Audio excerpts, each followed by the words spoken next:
अस्सलाम वालेकुम, नमस्कार, आदाब, सत श्री अकाल, गुड इवनिंग। मैं लाइव ओके न्यूज से एमएस खान।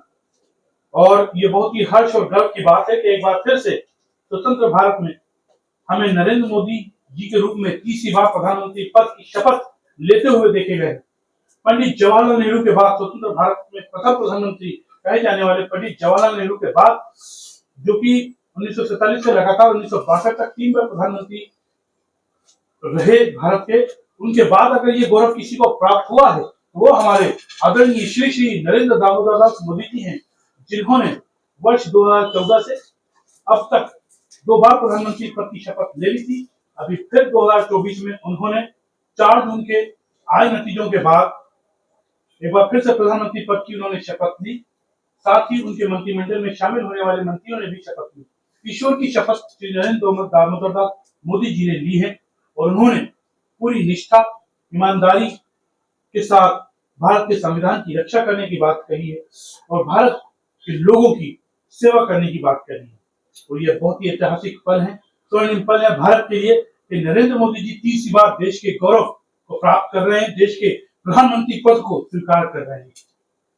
और देश की जनता ने जिस तरह से प्यार लुटाया है, नरेंद्र मोदी जी की गारंटी जो कि उनका वचन पत्र था, उस मोदी वचन पत्र के आधार पर मोदी जी की गारंटी जो थी आज हमको देखने को मिली। लोगों ने उनको बहुत प्यार दिया, बहुत अपना मत दिया और BJP lead NDA national democratic alliance के सहयोग से आज नरेंद्र मोदी जी तीसरी बार प्रधानमंत्री पद को हासिल करने वाले नेता बन गए हैं। नेशनल डेमोक्रेटिक अलायंस में जो पार्टियां शामिल हैं, प्रमुख रूप से मैं बता दूं, उसमें है चंद्रबाबू नायडू की टीडीपी तेलुगु देशम पार्टी और श्री नीतीश कुमार की जनता दल यूनाइटेड और एकनाथ शिंदे की शिवसेना और चिराग पासवान की लोजपा यानी लोक जनशक्ति पार्टी। इन सभी पार्टियों का नरेंद्र मोदी जी को, भारतीय जनता पार्टी को जन समर्थन प्राप्त हुआ है, जिसके आधार पर आज मोदी जी ने तीसरी बार प्रधानमंत्री पद की शपथ ली है। ये हम सभी के लिए ऐतिहासिक क्षण है और देश की जनता के लिए गौरव कर देने वाले क्षण है।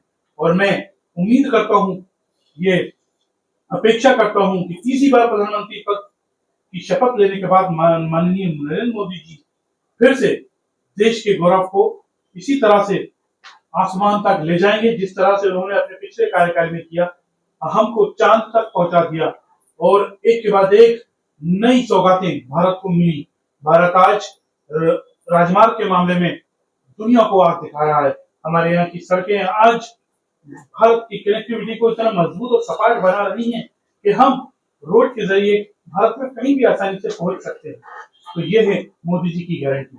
और मध्य प्रदेश में जो पूरी 29 की 29 सीटें भारतीय जनता पार्टी ने जीती हैं, जिनका श्रेय हमारे मध्य प्रदेश के अभूतपूर्व मुख्यमंत्री, जिन्हें मैं पूर्व मुख्यमंत्री नहीं अभूतपूर्व मुख्यमंत्री कहूंगा, श्री शिवराज सिंह चौहान जी के नेतृत्व में जब मुख्यमंत्री पद की शपथ चौथी बार उनको लेनी थी, लेकिन जब पार्टी का यह आदेश हुआ कि डॉक्टर मोहन यादव को शपथ दिलाई जाएगी, तो श्री शिवराज सिंह चौहान जो कि धरती पुत्र हैं, जो कि जनता की सेवा के लिए ही उत्पन्न हुए हैं, उन्होंने अपना बोरिया बिस्तर उठाकर मध्य प्रदेश की नकुलनाथ, जहां से चुनाव हारे हैं, छिंदवाड़ा, वहां कूच कर गए और वहां पर भारतीय जनता पार्टी को मजबूत करने का काम किया, उसका ताना बाना बुनने का काम किया कि आज कमलनाथ भी हैरत में हैं कि कैसे छिंदवाड़ा उनके हाथ से चली गई, कैसे नकुलनाथ आज लोकसभा का सदस्य नहीं बन पाया। तो श्री शिवराज सिंह चौहान जी को ये श्रेय जाता है कि जिनकी अथक प्रयासों से, खून पसीने से आज मध्य प्रदेश की 29 सीटें भारतीय जनता पार्टी की झोली में आ गई है।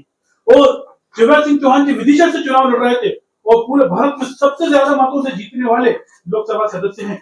उन्होंने न केवल अपनी विदिशा सीट बल्कि पूरे मध्य प्रदेश की 29 सीट का चप्पा चप्पा छान मारा। भोपाल लोकसभा जितनी 29 सीटें हैं मध्य प्रदेश की, उन सारी सीटों पर शिवराज सिंह चौहान एक ही रूप से प्रचार करते हुए नजर आए, जनता को मनाते हुए नजर आए। मोदी जी की गारंटी के आधार पर शिवराज सिंह चौहान जी को लोगों का मत और प्यार मिला है। तो मैं एक बार फिर से हमारी Bharatiya Janata party lead NDA को दिल की गहराई से मुबारकबाद पेश करता हूं कि आपने केंद्र में एक बार फिर से सरकार बनाई है और हमारे देश के प्रधानमंत्री श्री नरेंद्र मोदी जी तीसरी बार प्रधानमंत्री बने हैं और इस बार देश को पूरी तरह से स्वर्णिम करने का पल है। हमारे जो अन्य दल हैं जो कि भारतीय जनता पार्टी एनडीए को अपना समर्थन नहीं दे पाए हैं, वो जरा एक बार जरूर सोचें कि आप नरेंद्र मोदी जी के हाथ मजबूत करके देश की आर्थिक स्थिति को बहुत ऊपर तक ले जा सकते हैं। आज हमारा भारत चांद तक चला गया है। आज भारत की आणविक शक्ति, एटॉमिक एनर्जी दुनिया में लोहा मनवा रही है। आज अमेरिका जैसे देश भी हमें सम्मान की निगाहों से देखते हैं, तो इसका श्रेय हमारे प्रधानमंत्री जी को जाता है। तो अन्य घटक दल भी इस बात को सोच लें कि अगर भारत को स्वर्णिम बनाना है तो माननीय प्रधानमंत्री जी को पूरे 5 साल तक के लिए प्रधानमंत्री हमको देखते रहना है और उनकी क्षमता को हमें और परखना जांचना है। उनको इसी तरह से उत्साह के साथ, एनर्जी के साथ पूरे 5 साल देना है, ताकि वो देश की सेवा अधिक से अधिक कर सकें, देश को स्वर्णिम भारत बना सकें। मैं ये कहना चाहता हूँ। मुझे दीजिए इजाजत। जय हिंद, जय भारत, अल्लाह हाफिज।